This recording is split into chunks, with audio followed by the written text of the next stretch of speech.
In the first 10 seconds, no one noticed the silence. They were too busy laughing. Laughing at Earth. Laughing at humanity. Laughing at the idea that a species born on a small blue planet could ever matter in a galaxy ruled by giants. That laughter would not last long. Because while the galaxy laughed, humans listened. While the galaxy mocked, humans prepared.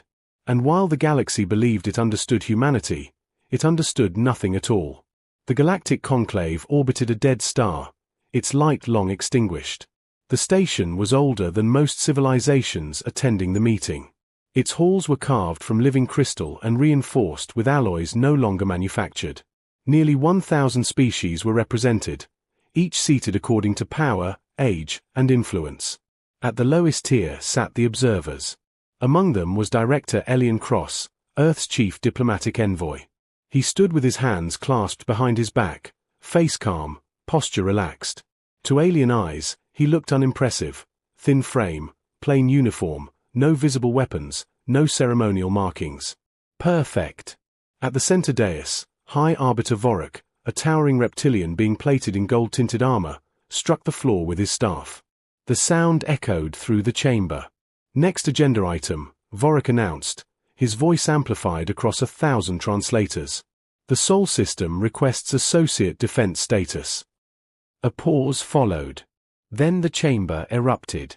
Clicks, screeches, ripples of color, mocking pheromones, even audible laughter rolled across the hall.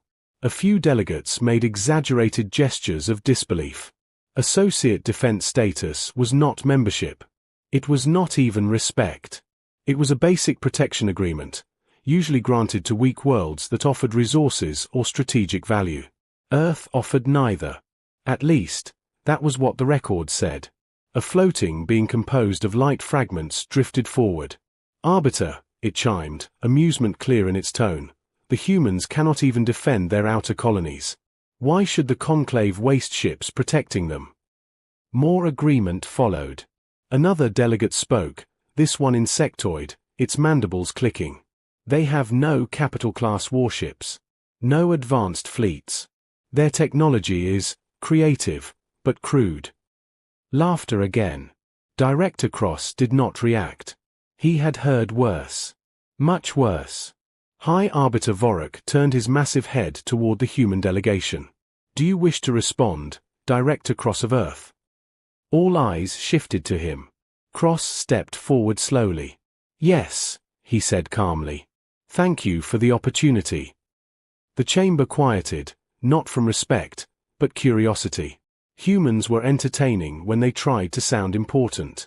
We understand the concerns of the conclave, Cross continued. Humanity is young by your standards. We do not claim dominance. We do not claim superiority. Several delegates nodded, already bored. But, Cross added, we do ask one thing. When the time comes, remember that we asked. That earned another wave of laughter. The request is denied, Vorak declared without hesitation. Earth may reapply in 50 cycles. The staff struck the floor again. Session closed. As the human delegation exited, Cross allowed himself a small smile. The conclave had no idea what the time comes truly meant. Far beyond conclave space, in a region marked as gravitationally unstable and resource poor, something enormous drifted in silence. It was not on any map. It did not broadcast. It did not need to. Inside a hollowed stellar fragment, light pulsed across an artificial sky. This was Site Black Halo, one of humanity's deepest secrets. At the center of the structure floated a vessel so large that even seasoned engineers still stopped to stare. Length, 46 kilometers. Mass, classified. Power source, non-linear fusion core lattice. Status, 91% operational. Project name, Ars Vault. The ship did not resemble alien war designs. It had no exposed weapons, no decorative spires. Its shape was smooth, layered, purposeful. Every curve served a function. On a command platform overlooking the ship stood Admiral Renata Cole, her silver-streaked hair tied back, eyes sharp and focused. They denied the request, an aide reported. Cole nodded. As expected. And the swarm? The aide asked. A pause. Confirmed, Cole replied. Multiple extragalactic signatures. Organic mechanical. Self-replicating. Devourer class. The aide swallowed. The ones from the extinction records. The same, Cole said quietly. Only larger. Centuries ago, humanity had discovered fragments of forbidden archives, species wiped from history, their last messages buried in corrupted data streams. Every warning spoke of the same enemy. The Void Eaters. They did not conquer. They consumed. Entire star systems stripped to nothing. Civilizations erased so completely that even their languages vanished. The galaxy had survived once, barely, by sacrificing millions of ships and dozens of species. Now the Void Eaters were back. And the Conclave was unprepared. Again. Back on Earth, the skies looked peaceful. Children went to school. Trains ran on time. Markets opened. People argued about politics, sports, and weather. They did not see the defense grids hidden in lunar shadows. They did not know that every major ocean concealed launch arrays older than most nations. They did not know that humanity had been pretending for 300 years. Humanity had learned early that the galaxy punished honesty. So humans adapted. They built smaller ships in public, and much larger ones in secret. They shared weak technology, and buried breakthroughs behind false failures. They let others believe humans were clever, but fragile. Because predators ignored prey that looked harmless. At Site Black Halo, alarms chimed softly. Admiral, a scientist called out. Long-range sensors just spiked. A hologram formed above the platform. A distorted shape emerged from nothingness, tearing space like wet fabric. A Void Eater scout. Even unfinished, R's vault dwarfed it. Cole stared at the image. So, she said calmly, they're early. Yes, She straightened. Signal all sites. Initiate phase wake. The room went still. That's ahead of schedule, the aide said. Cole's voice was steady. Humanity does not get a schedule. We get one chance. Power surged through the massive ship. Entire sections awakened for the first time. Lights rippled across its hull like a heartbeat. For the first time since its construction began, R's vault responded. Deep within its core, systems older than alien empires came online. Not weapons. Not shields. Something else. Something the galaxy had never considered. Admiral Cole allowed herself one quiet thought. They laughed at us. She looked at the rising energy readings and smiled grimly. Let's see what happens when the galaxy stops laughing. No one heard the screams at first. Sound does not travel through space, and when the Void Eaters arrived at the colony world Kepri 9, there was no one left alive long enough to translate panic into warning. The planet had been a quiet mining hub on the edge of Conclave territory. 4 million inhabitants. Modest orbital defenses. No war fleet. It took the Void Eaters 3 hours. From orbit, the planet's oceans boiled. Cities darkened one by one. The crust cracked as something vast and hungry drilled into the core. By the time the Conclave received fragmented sensor echoes, Kepri 9 was already dead, reduced to drifting ash and a slowly collapsing gravity well. The galaxy had just lost its first world. And fear spread faster than any invasion force ever could. Emergency beacons lit up across known space. Trade lanes clogged as civilian ships fled inward. Ancient rival species declared sudden ceasefires. Others sealed their borders and hoped terror would pass them by. At the heart of the chaos, the Galactic Conclave reconvened in panic. High Arbiter Vorak no longer sat with calm authority. His claws gripped the edge of the dais, armor dim. Confirm the reports, he demanded. A trembling analyst projected the data. Multiple confirmations. Organic mechanical entities. Energy signatures match extinction-era records. The Void Eaters have returned. The chamber erupted, not in laughter this time, but in fear. How many? Where are they heading? Can they be stopped? The answers were worse than the questions. Initial estimates show 37 hive masses, the analyst continued. More are likely hidden. Their trajectory places at least 9 major population clusters at risk within the next 2 cycles. Silence fell.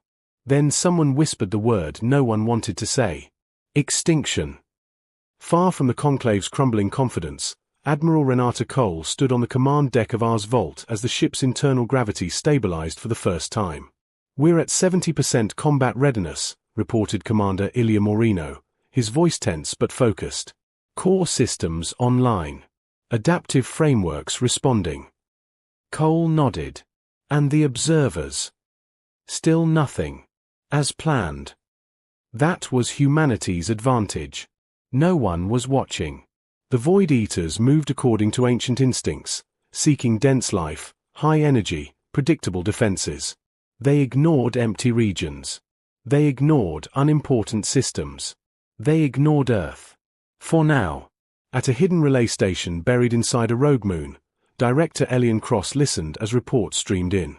Each loss hit harder than the last. He had studied diplomacy his entire life, but this crisis had no language, no compromise. "You were right," a junior analyst said quietly. "The conclave is paralyzed." Cross closed his eyes briefly. They always are when power fails them. "What do we do?" Cross looked at the encrypted channel waiting for his authorization. "We stop pretending," he said. He pressed the command. Across human space, visible and invisible, the mask dropped. The first sign something was wrong came from a conclave patrol fleet stationed near the ruined Kepri 9 system. Their sensors detected a massive gravitational distortion where none should exist. Then space folded. A vessel emerged. It did not tear through reality like Void Eaters did. Space moved aside for it, reshaping itself smoothly, almost respectfully. The ship was enormous, larger than any conclave dreadnought. Its surface absorbed light instead of reflecting it. No visible weapons. No exposed engines. Just presence. The patrol commander froze. "That's not possible," he whispered. Before any hostile action could be taken, a signal flooded every channel, encoded, translated, undeniable. "This system is under human protection. Withdraw." The message repeated once. Then the ship fired. Not a weapon, but a pulse. Every Void Eater fragment still feeding on the system ceased movement. Not destroyed. Disabled. As if reality itself had told them to stop. The patrol fleet watched in stunned silence. Humanity had arrived. Back at the conclave, panic turned to confusion. What was that? Who authorized this? That ship doesn't exist in our databases. High Arbiter Vorak stared at the incoming transmission, his scales paling. The signal source was unmistakable. Sol origin. Human designation. They intervened, he muttered. A delegate shouted, "Since when does Earth have ships like that?" No one answered. Because no one knew. On the bridge of Ars Volt, Admiral Cole watched as tactical overlays updated in real time. Void Eater units disabled. Confirmed. System stabilized. Confirmed. Detection by conclave sensors. Inevitable. Moreno exhaled slowly. That was just a containment pulse. If they adapt. They will, Cole said. That's why we don't fight like they do. She turned to the crew. Humans don't overpower monsters, she said calmly. We outthink them. Elsewhere, deeper in space, the Void Eaters reacted. They did not feel fear. But they recognized disruption. Something had interfered with their feeding pattern. Something that did not follow known physical laws. Something unfamiliar. For the first time in 10,000 years, the swarm altered course. Not away. Toward the source. Back on Earth, news channels interrupted normal programming. Governments addressed their people with carefully chosen words. Emergency measures were announced. Evacuation drills resumed for the first time in generations. But there was something new beneath the fear. Confidence. Because rumors spread faster than official statements. Whispers of a human ship that stopped the unstoppable. Stories of an enemy frozen mid-attack. Questions no one had dared ask before. What else has humanity been hiding? At Site Black Halo, Ars Vault completed another activation sequence. Internal space expanded as modular hangars unfolded. Thousands of autonomous craft powered up, each carrying technologies never shared, never shown. Admiral Cole looked at the stars ahead. This was the warning shot, she said softly. And if the galaxy doesn't listen? Moreno asked. Cole's eyes hardened. Then the galaxy will learn.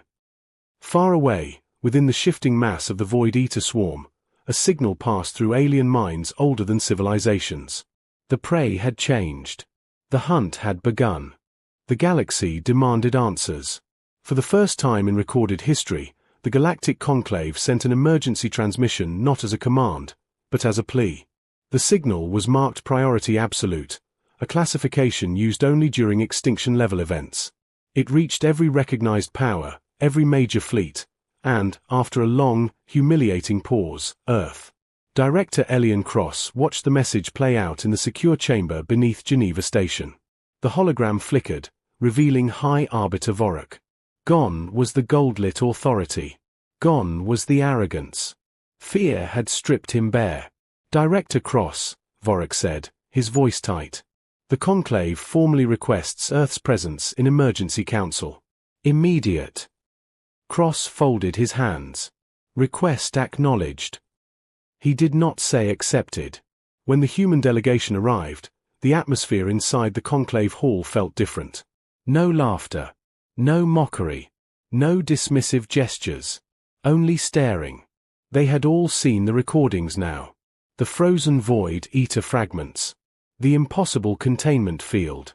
The ship that bent space without tearing it. And they had seen the source label. Human origin. Cross walked to the central platform, calm as ever. He felt thousands of eyes on him, some fearful, some angry, some desperate. High Arbiter Vorak spoke first. Director Cross. Earth has capabilities far beyond what was disclosed. Yes, Cross replied simply. A murmur rippled through the hall. You violated Conclave technology treaties, another delegate accused. Yes, Cross said again. Outrage followed. Shouts echoed. Accusations piled up. Cross waited. When the noise finally settled, he spoke. We did not violate treaties, he said evenly. We survived them. Silence fell. For 300 years, Cross continued, humanity followed your rules. We limited our fleets. We shared our research. We smiled while you laughed. And in that time, dozens of young species vanished. Several delegates looked away. You call this council a protector of peace, Cross said. But it is not peace. It is stagnation enforced by fear. Vorak slammed his staff down. This is not the time for philosophy. The Void Eaters are returning. If you have weapons. We do, Cross interrupted. The word echoed like thunder. And we are already using them. Far from the Conclave, Ars Vault drifted near the edge of an uninhabited system. The Void Eater swarm advanced, adapting quickly. Disabled fragments had begun reactivating. Energy patterns shifted. Evolution in motion. Commander Moreno studied the data.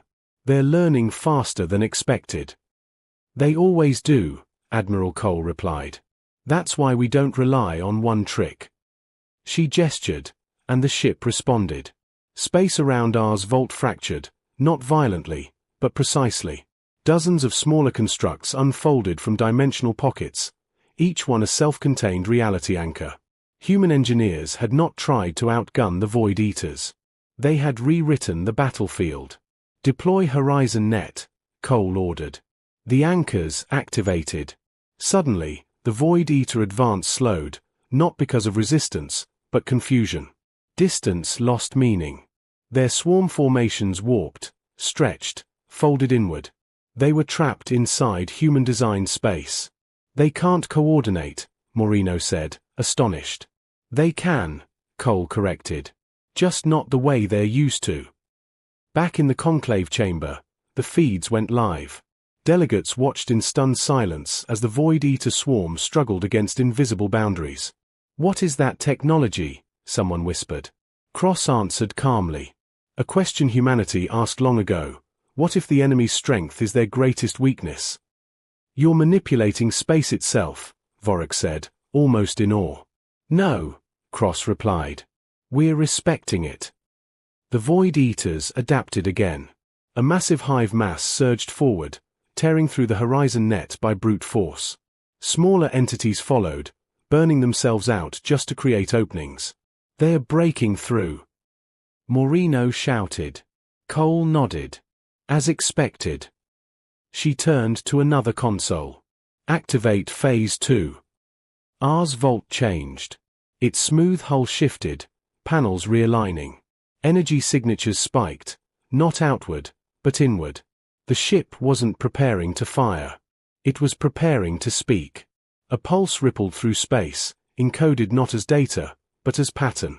A language built from mathematics, physics, and instinct.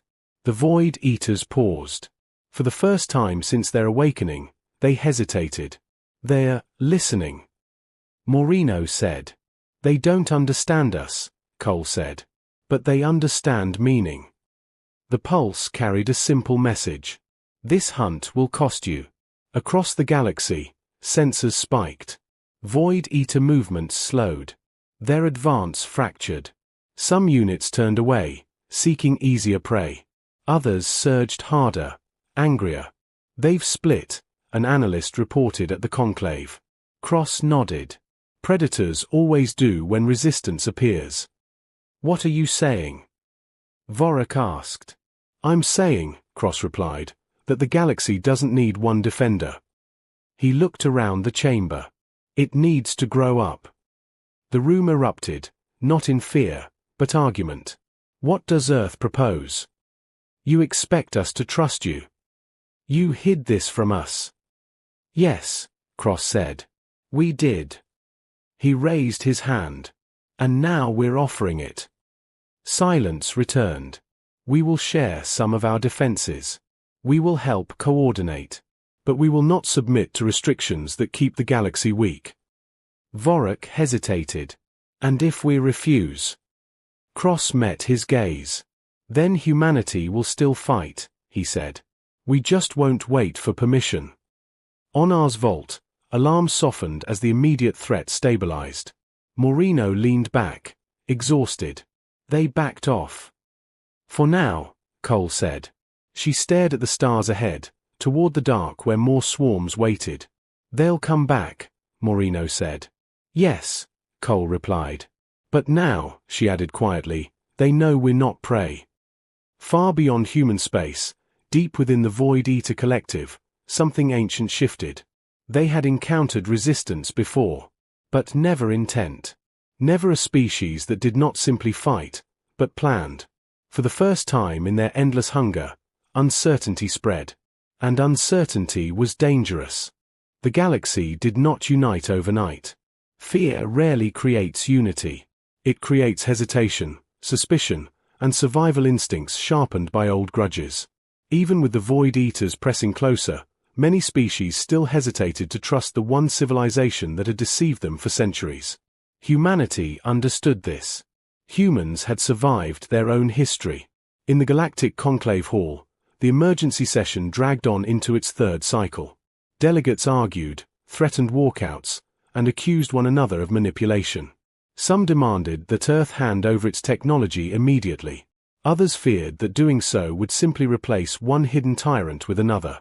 High Arbiter Vorik finally raised his staff again, exhaustion visible in every movement. "We are wasting time," he said. "Entire systems will fall while we debate pride." The chamber quieted. Director Elian Cross stepped forward, not to command, but to explain. "Humanity does not ask you to follow us," Cross said. "We ask you to decide." A hologram appeared behind him, displaying a star map. Dozens of glowing red marks pulsed across it. "These are confirmed Void Eater trajectories," Cross continued. "These systems will be attacked within the next 2 cycles." The map shifted. New symbols appeared, human markers. These, Cross said, are places we can reach in time. A murmur rippled through the hall. You cannot defend them all, a crystalline delegate said. No, Cross agreed. We cannot. He looked directly at Vorak. But together, we can. Across human-controlled space, something unprecedented was happening. Encrypted channels long kept dormant activated at once. Hidden shipyards powered up. Experimental fleets that had never flown in formation now did so with flawless precision. But humanity did not hoard this moment. They shared it.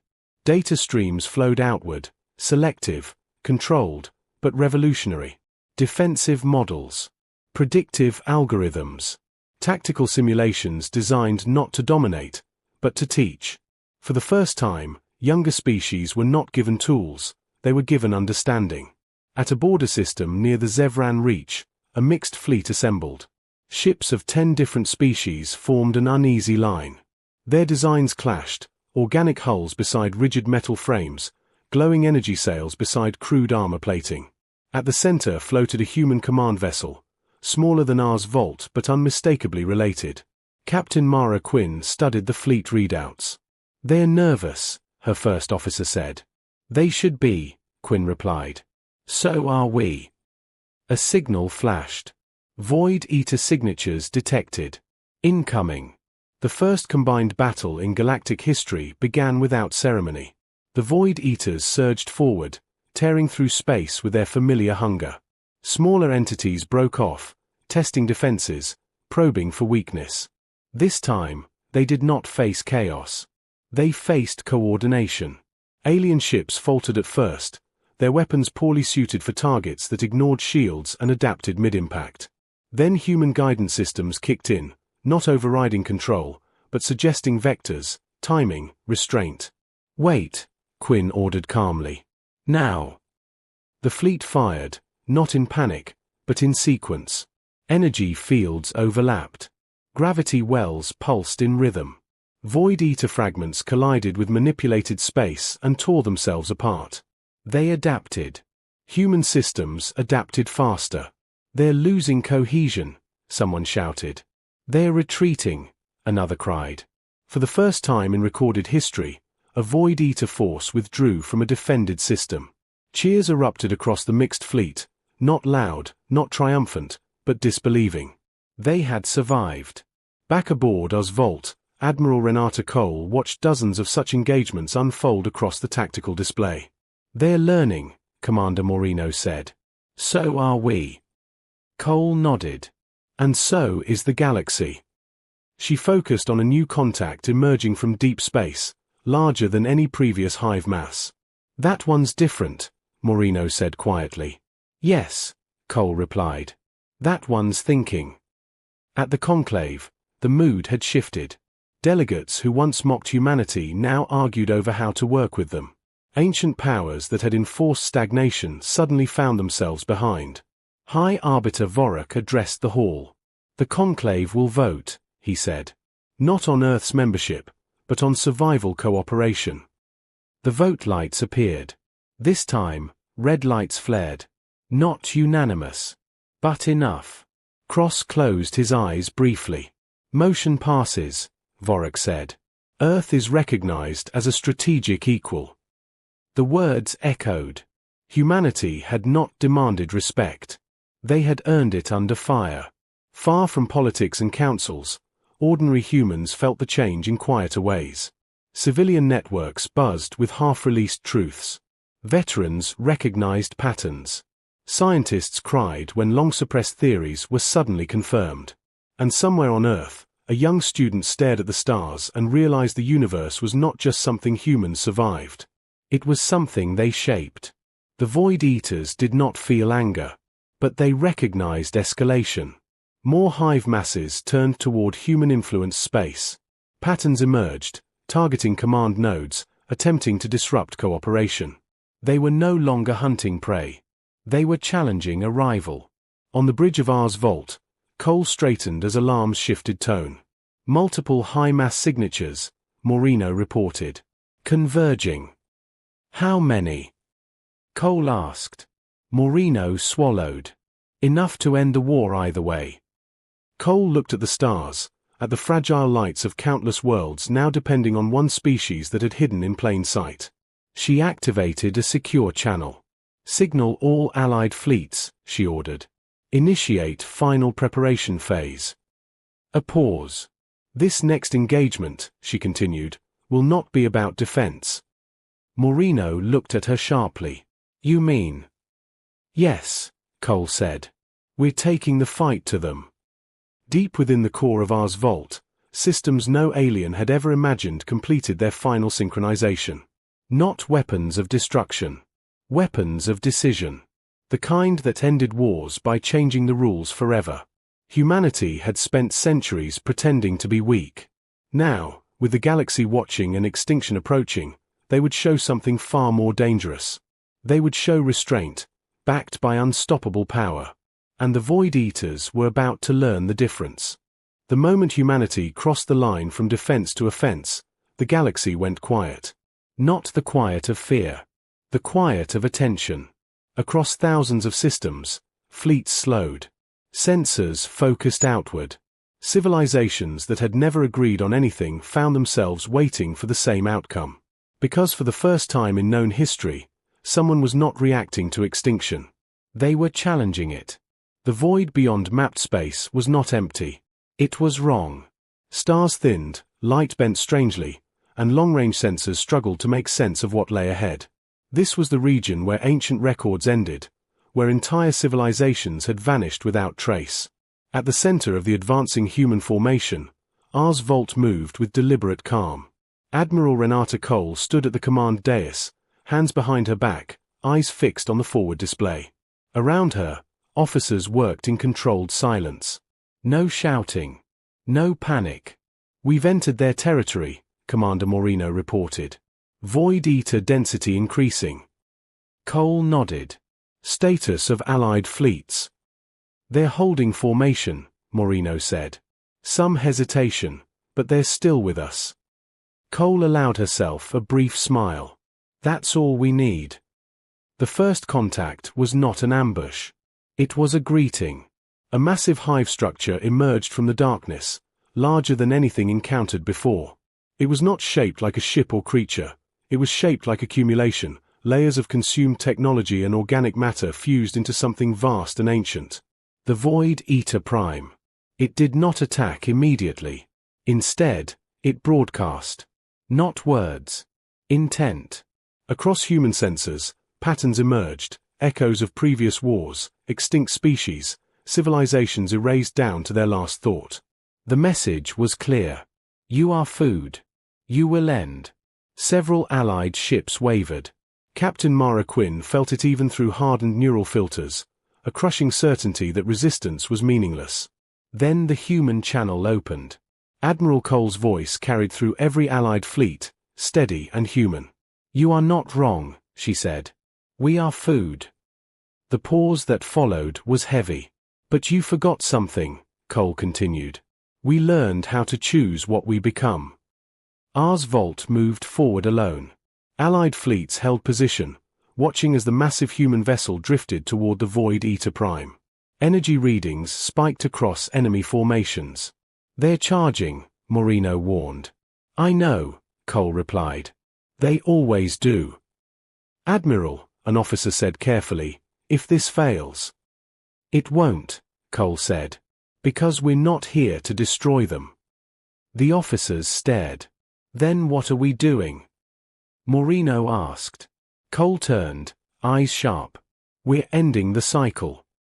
The Void Eater Prime attacked. Reality screamed as space warped violently. Entire regions collapsed into themselves. Energy waves powerful enough to shatter moons surged toward Ars Vault. The human ship did not raise shields. Instead, it opened. Layers of space around it unfolded like petals. The incoming attack didn't impact, it entered.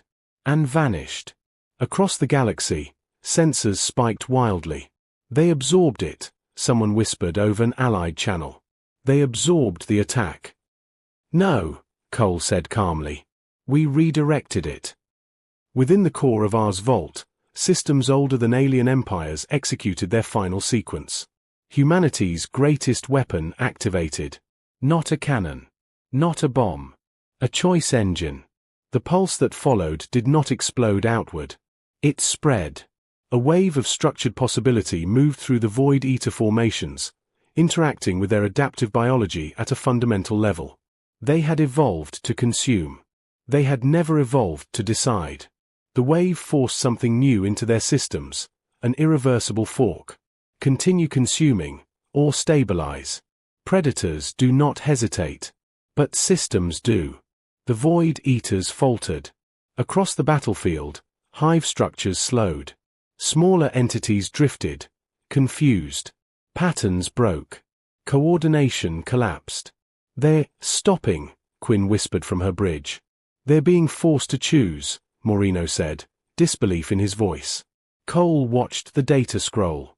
"And choice," she said softly, "is where hunger fails." The Void Eater Prime reacted violently, tearing chunks of itself free in an attempt to overwhelm the process. Ars Volt responded instantly. Not with force. With containment. Entire regions of space folded inward, isolating the Prime from the rest of the swarm. The remaining Void Eater units began retreating, not fleeing, but disengaging, drawn away from the conflict by something unfamiliar. Self-preservation. "They're leaving," Moreno said. "Admiral, they're actually leaving." Cole exhaled slowly. "Signal Allied fleets," she ordered. "Hold fire. Let them go." "Let them," an officer began. "This war ends today," Cole said firmly. "Not with extermination. With boundaries." Across the galaxy, disbelief spread faster than fear ever had. Void Eater signatures vanished from system after system. Entire swarms redirected away from inhabited space, drifting into the deep void where no life waited. The extinction stopped. Just like that. At the conclave, delegates stared at their displays in stunned silence. "They didn't destroy them," Vorik whispered. "No," Director Cross replied, watching the same feeds from Earth. "We taught them to stop." On Ars Volt, systems powered down gradually. The ship bore scars now, subtle distortions where space itself had bent under strain. Moreno leaned back, exhausted. "We did it." Cole nodded, eyes still on the stars. For now. She knew better than anyone that nothing stayed peaceful forever. But something fundamental had changed. The galaxy had seen what humanity truly was. Not conquerors, not tyrants, not hidden gods. Problem solvers. Survivors. Teachers. When necessary. Far away, deep in the void where light rarely reached, the remaining Void Eaters drifted in silence. They still felt hunger. But now, for the first time, hunger came with memory. And memory came with caution. On Earth, as the news finally broke, people stood in streets and homes, staring upward. Some cried. Some laughed. Some simply breathed easier than they had in weeks. They did not cheer for destruction. They cheered because they were still here. Admiral Renata Cole turned from the display and addressed her crew. "This was not the end of humanity's test," she said. "It was the beginning of our responsibility." The crew stood straighter. Because the galaxy was no longer something that happened to humans. It was something humans now helped protect. After the war ended, the galaxy did not celebrate. It went silent. Trade lanes remained open, but traffic slowed. Military fleets stood down, yet no one fully powered off their weapons. Worlds that had expected extinction now faced something far more difficult to process. They had survived. And they had survived because of humans. Across the stars, civilizations struggled with the same unsettling thought. What does it mean when the youngest species becomes the one everyone depends on? At the Galactic Conclave, the Grand Assembly Hall was full again, but the energy had changed completely. Where once there had been laughter and superiority, now there was restraint. Caution. Respect edged with fear. High Arbiter Vorik stood before the delegates, his voice steady but heavy. "The Void Eater threat has withdrawn beyond known space," he announced. "Confirmed across all monitoring arrays." A quiet ripple moved through the chamber. "They may return," Vorik continued. But not soon. Not unprepared. Eyes turned, almost instinctively, toward the human delegation. Director Elian Cross stood calmly, hands folded as always. He felt the weight of that attention. Humanity had never wanted worship. But power never asked permission. We must address the reality before us, Vorik said. Humanity possesses capabilities beyond any known civilization. Capabilities developed in secrecy. Capabilities that altered the course of galactic history. A crystalline delegate spoke. Are we to live under human protection now? Cross answered before Vorik could. No, he said evenly. You are to live under your own responsibility. Confusion rippled. We did not save the galaxy so it could replace one stagnant order with another, Cross continued. Humanity will not rule. We will not command. And we will not hide again. That last sentence landed hardest. On Ars Vault, Admiral Renata Cole stood alone in the observation chamber, staring into the stars. The ship was in low-power drift, its systems resting for the first time since activation. Commander Moreno joined her quietly. They're arguing again, he said. About oversight. Limits. Controls. Cole gave a tired smile. Of course they are. They're afraid of us. Cole didn't deny it. They should be afraid of power without restraint, she said. Not of us. Moreno hesitated. And if they try to take it? Cole turned to face him fully. Then they'll learn the difference between control and cooperation. Across human space, something remarkable was happening. The secrecy was ending. Hidden shipyards opened to public oversight. Research once locked behind impossible clearances was released, carefully, responsibly, but honestly. Human leaders spoke openly to their people for the first time in generations. They admitted the deception. They explained the reason. And most importantly, they accepted accountability. There were protests, anger, questions that had no easy answers. But there was also understanding. Because humans had not hidden power to dominate. They had hidden it to survive. At a frontier system once marked for destruction, Captain Mara Quinn stood on the bridge of her ship, watching a joint fleet patrol move smoothly through space. Human, Zevran, Kesh, and even former Conclave enforcers flew together now. Not perfectly, but with growing trust. Her first officer leaned closer. Never thought I'd see this. Neither did I, Quinn replied. They follow human protocols now, he said. Quinn shook her head. No. They adapted them. That mattered. Deep in uncharted space, far from any map, remnants of the Void Eaters drifted slowly. They did not feed. They did not multiply. They observed. The choice engine's influence lingered, not as control, but as memory. The cycle of endless consumption had been broken, not erased. And broken things could change. Back at the Conclave, High Arbiter Vorik made a decision that would echo for centuries. The Galactic Conclave, he declared, will dissolve its restriction accords. Gasps followed. We will no longer suppress emerging civilizations. Knowledge will not be hoarded. Defense will not be monopolized. He turned toward Cross.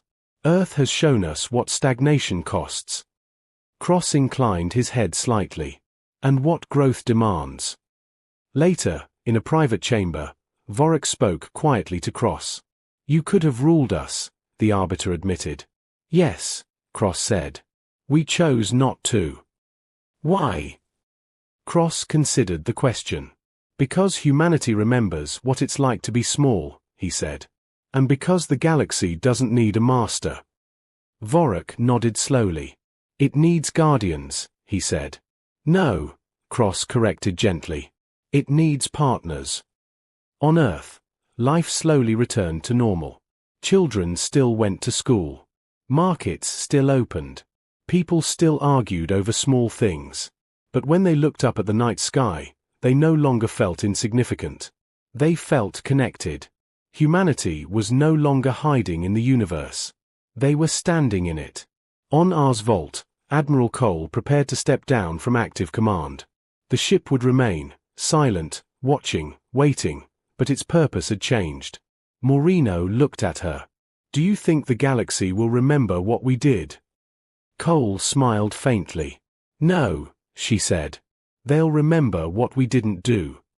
She looked out at the stars one last time. "We didn't conquer," she said. "We didn't destroy. We chose." And in a universe shaped by hunger and fear, that choice mattered more than any weapon ever built. For the first time in galactic history, there was no enemy on the horizon. No approaching swarm. No emergency vote. No extinction clock counting down. And yet, the galaxy had never felt more uncertain. Because peace, unlike war, demanded something far more difficult than weapons. It demanded change. Years passed, not cycles measured by panic, but time marked by rebuilding. Systems once stripped bare by fear began to grow again. Trade routes reopened along paths once considered too dangerous. Worlds that had hidden behind stronger neighbors started to stand on their own. And everywhere, humanity's influence lingered. Not as flags or fleets, but as ideas. At the rebuilt Galactic Assembly, the hall looked the same, but felt entirely different. Seating was no longer arranged by power alone. Younger civilizations now sat beside ancient ones. Knowledge flowed more freely. Debate replaced dominance. High Arbiter Vorak, older now and slower in movement, addressed the gathered delegates one final time. "The age of quiet control has ended," he said. "The age of shared responsibility has begun." The chamber listened. Not because they feared him, but because they agreed. Director Elian Cross stood among the delegates, not elevated, not separate, just present. Humanity had never taken a throne. And because of that, no one tried to take it from them. Beyond the assembly, Ars Volt rested in deep space, no longer hidden. Its location was known, but its systems remained locked beyond replication. Not because humanity feared theft, but because some things should never be rushed. Admiral Renata Cole visited the ship one last time before full decommissioning protocols began. She walked its quiet halls, remembering the weight of every decision made there. Commander Moreno joined her near the observation chamber. "Strange," he said. "The most powerful ship ever built, and it never fired a single killing shot." Cole smiled softly. That was the point. She looked out at the stars. "We didn't build it to win a war," she said. "We built it so we'd never need to fight one like that again." Far beyond known space, the remnants of the Void Eaters drifted in slow, careful patterns. They still existed. But they no longer hunted blindly. The Choice Engine's legacy had reshaped them, not into allies, not into friends, but into something new. Observers. They watched the galaxy grow stronger, not weaker. They sensed coordination, adaptability, and restraint, traits that made predation costly and pointless. For the first time in their ancient existence, they moved on. Not defeated. Outgrown. On Earth, a new generation grew up knowing the truth. They learned that humanity had once hidden in fear, not because they were weak, but because they were patient. They learned that survival was not about domination, but about preparation. And they learned something even more important. That intelligence without empathy destroyed. And empathy without strength failed. Humanity had chosen both. In classrooms and research stations, on ships and colonies, the same phrase began to appear, not as propaganda, but as philosophy. Strength is knowing when not to use it. It became humanity's quiet legacy. Decades later, when a distant system sent its first uncertain signal into the void, young, hopeful, and afraid, it was Earth that answered. Not with warnings. Not with rules. But with understanding. Back in the assembly hall, Vorak, now retired, watched the stars from a private balcony. Cross stood beside him, older too, but still calm. "You changed everything," Vorak said quietly. Cross shook his head. "No. We reminded the galaxy of something it had forgotten." "What was that?" Cross smiled faintly. "That intelligence without courage is useless," he said. "And courage without restraint is extinction." Vorak nodded. "You humans are dangerous," he said. Yes, Cross agreed. That's why we choose carefully. Far out in the darkness between stars, space remained silent. Not the silence of fear. The silence of balance. The galaxy had once laughed at Earth. Then it had feared it. Now, at last, it understood. Humanity was not the strongest species. They were not the oldest. They were not the largest. They were simply the ones who learned fastest, prepared longest, and chose wisely when it mattered most. And in a universe shaped by hunger and chaos, that was more powerful than any supercarrier ever could be. The end.